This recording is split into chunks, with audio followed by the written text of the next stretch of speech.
The man charged with a fatal hit and run in San Marcos made his first appearance in front of a judge today. I have more from inside the courtroom. Federal versus state law. For some transgender students, the two could make a big difference when it comes to protections at school. I'll break down what the Department of Education just announced. A eucalyptus tree tangled in power lines, causing concern for a Normal Heights homeowner. Tonight, we're working for you. Controversy in Coronado over a rooftop airplane design, why some neighbors are pushing back.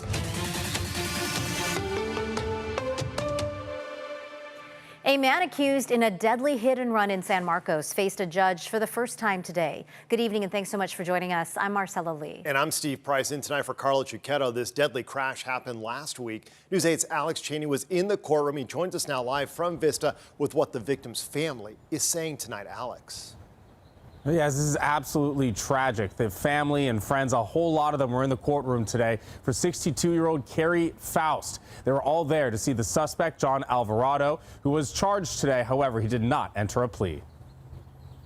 Court is now in session. In Vista Court today, Juan Alvarado made his first appearance in front of a judge since being arrested by San Diego County sheriffs last Thursday in connection to the fatal hit-and-run death of Carrie Faust. John Javier Alvarado. Alvarado was charged with 4 counts. Charge 1 is murder. Charge 2, gross vehicular manslaughter while intoxicated with allegation of great bodily injury. Charge 3, a hit and run involving death. And charge 4, driving under the influence with great bodily injury and a prior DUI conviction alleged. I do find good cause to continue the arraignment. Alvarado's lawyer had his arraignment continued until next Monday, and he didn't enter a plea. Alvarado will be held with no bail. As long as he's in jail, it's okay. Carrie's sister, Vicky Faust, was in court today and said she wants justice quickly for her brother. Frustrated. The law is so complicated. Just keep him in jail through this process, and I'll be good with it. And Carrie's niece, Haley, talked about the pain of losing her hippie-haired and fun-loving uncle. Grief is just awful. Nobody wants to lose a loved one.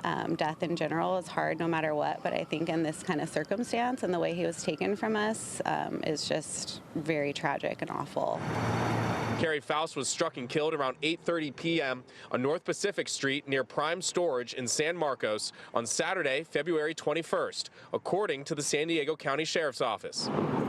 His family says Faust was a self-employed landscaper who kept his work truck and a trailer at the storage facility. On the night of the crash, investigators say he was standing at the trunk of his Toyota Camry when a white 2022 Hyundai SUV struck him. Sheriff's investigators say the impact pinned Faust between 2 vehicles. The driver then fled the scene on foot without rendering aid. Life is precious. Just enjoy every day. You never know. Alvarado faces a maximum sentence of 15 years to life in prison plus 4 years. His arraignment has been continued to this coming Monday, April 13th. Reporting live, I'm Alex Cheney, News 8. Back over to you. Alex, thank you. Within the last hour, we've learned a homicide investigation is underway in Oceanside, where a woman was found dead following an hours-long SWAT standoff. This started around 9 this morning on Fallen Leaf Road when someone called 911 reporting a woman screaming. SWAT responded after a man barricaded himself inside that home. Officers eventually took him into custody after he suffered what police described as multiple life-threatening self-inflicted injuries. He is now in the hospital. Police say this appears to be an isolated incident. They say there is no threat to the community there. The fight to keep the Santana High School shooter behind bars is now moving through Sacramento. Local leaders and the San Diego County District Attorney are backing a bill that would close a loophole that currently allows Andy Williams to seek a reduced sentence. Williams was 15 when he killed 2 students and wounded 13 others in 2001. And a court recently ruled he can petition for resentencing. His original sentence was 50 years to life. The proposed bill would block mass shooters and those convicted of multiple murders from seeking a reduced sentence.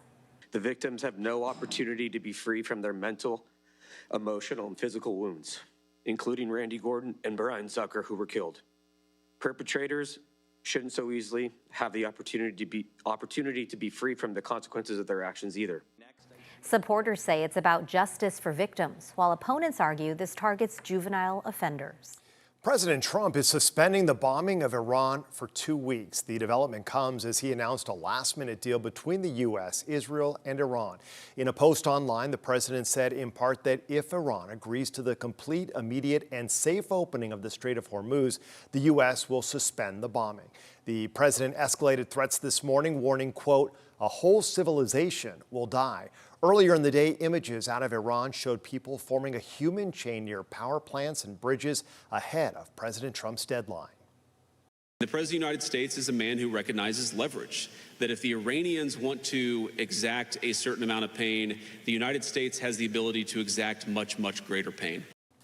The president's actions sparked alarm and outrage among lawmakers on Capitol Hill. We're going to have more on their reactions coming up for you in our next half hour. There are now fewer protections when it comes to discrimination against transgender students. The Trump administration announced it is dissolving Title IX agreements with 5 school districts, including the La Mesa Spring Valley School District. News 8's Jenny Day joins us live now with their response. Jenny?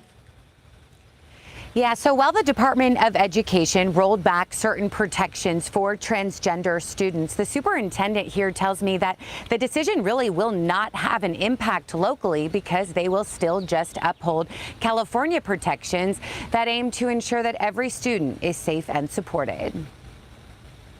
For more than a decade, federal safeguards under Title IX have been in place, intended to protect trans and non-binary students.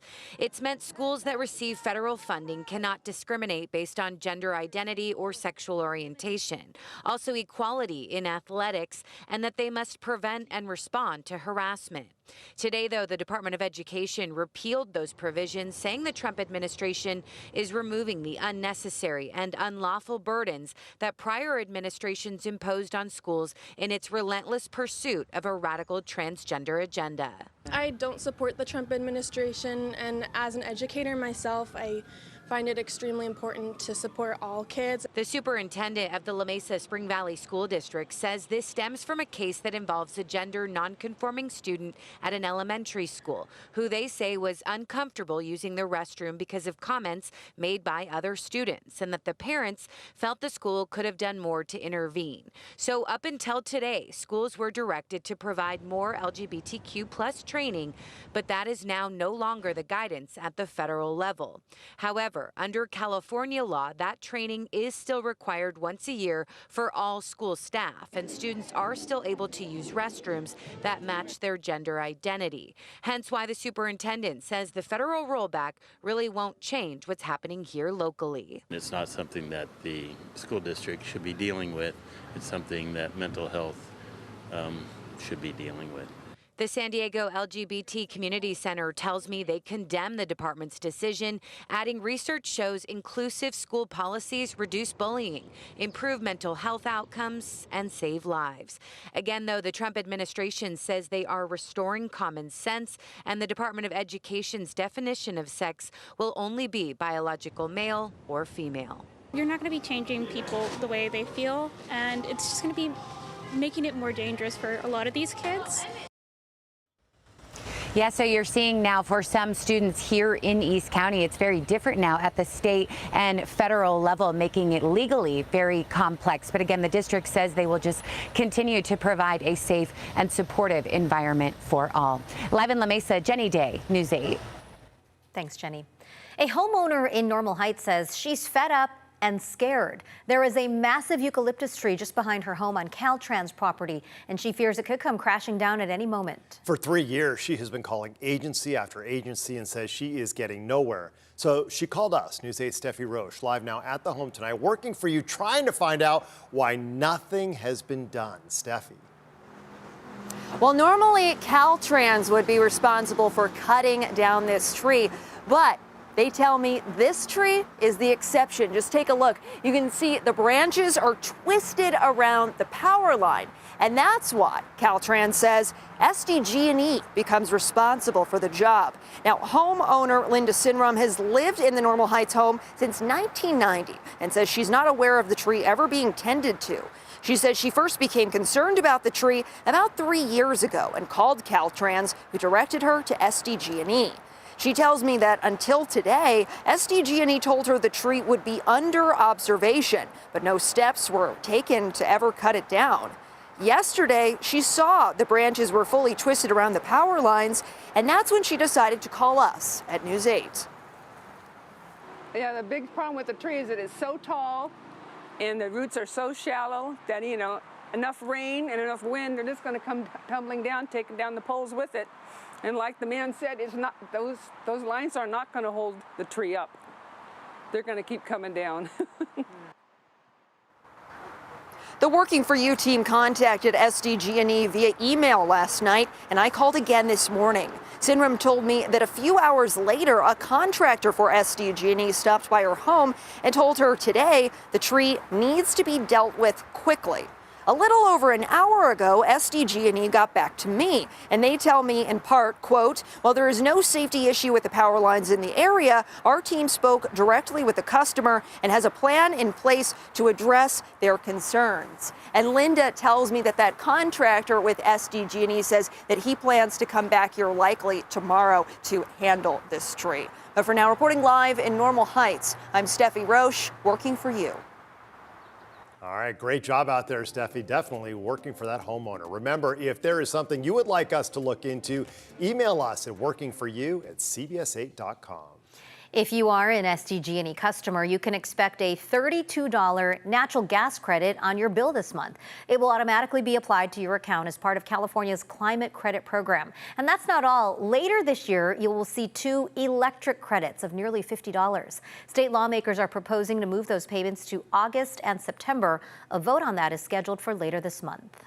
I could use a $320 natural gas credit. Right? Wait, what are you doing? Cooking? Well, cooking. We still have gas. That's All a right. big I know, that's a big we did bill. change. We did change. Oh my goodness. A champion is crowned in the competition of cuteness. We'll have those details still ahead, plus controversy taking off in Coronado over plans to incorporate a plane, yes, an airplane, into one home's design. And what forecasters are saying about the possibility of a super El Nino. Looking out towards the west, we are seeing those clouds start to roll right back in. So they're going to be around tonight through tomorrow morning with that marine layer on repeat. A little bit warmer for tomorrow afternoon, but temperatures coming down as rain chances go up over the weekend. We'll take a look at your complete forecast coming up.